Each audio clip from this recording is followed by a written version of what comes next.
Got another Bite Me short for you guys here. Let's see how the sausage is made, as they say. We were at the boatyard. We're in their big shop, fiberglass, gel coat, where they do a lot of repairs and renovations. I don't know if that's the right word or not, but let's talk to, if you've ever wondered what the guts of your boat looks like and why boats are being built lighter and better, let's talk to, now JT, a lot of people just see the finished product, but what are we looking at here? This is actually, I said remodel, redo.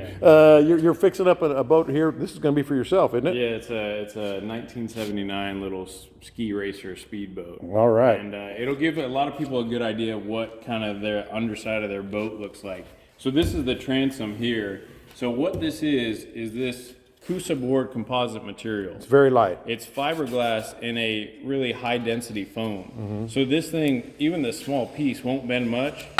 And it's strong as steel, but it's super light, super lightweight. So all these boats nowadays say all composite. This is what they're talking about. Yeah. This is a really high density stuff for transom and stringers. And then they even have this really lightweight, less density, lighter foam for the walls and little storage areas that's not weight supporting or structural. Now you talk about how light it is, and I'm always marveling at this because I've seen it a couple of times here and over at Freedom Boats. That little thing right there is gonna hold it all together. Yeah, exactly. So that takes the biggest brute of the wave and all the forces of the water on the boat. Yeah. And so this is a bare piece that's tabbed in, and what'll happen is it gets wrapped in biaxial fiberglass. Yeah. So this is woven fiberglass. It's a few layers on the top, and then sort of like a mix. They call it chopped strand mat on the bottom. And you roll it over with resin and it gets laminated on, and you get this kind of look.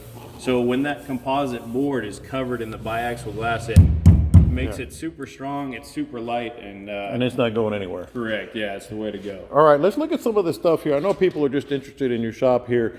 This is actually light. I've been in here when you've got the full gear on and you're working with stuff, but what happens here? Let's see how the sausage is made. So a lot of it, like this is a layout table for some glass. Here's some different strands of fiberglass. This is chop mat. This is a bigger roll of some of that biaxial glass. So we'll spread it out on this table, measure out however much we need, and do the repairs. Behind you there's a big spray booth for gel coat, a couple molds in a little boat right there we've been tooling around with.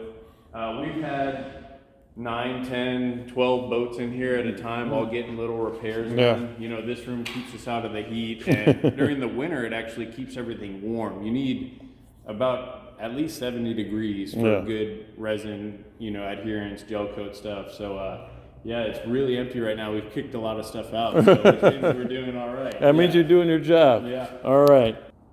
Well, that's a little look behind the scenes here of how the sausage is made, so to speak. Be sure to sign up for the YouTube channel here, subscribe, as well as with Bite Me on the Bite Me group page.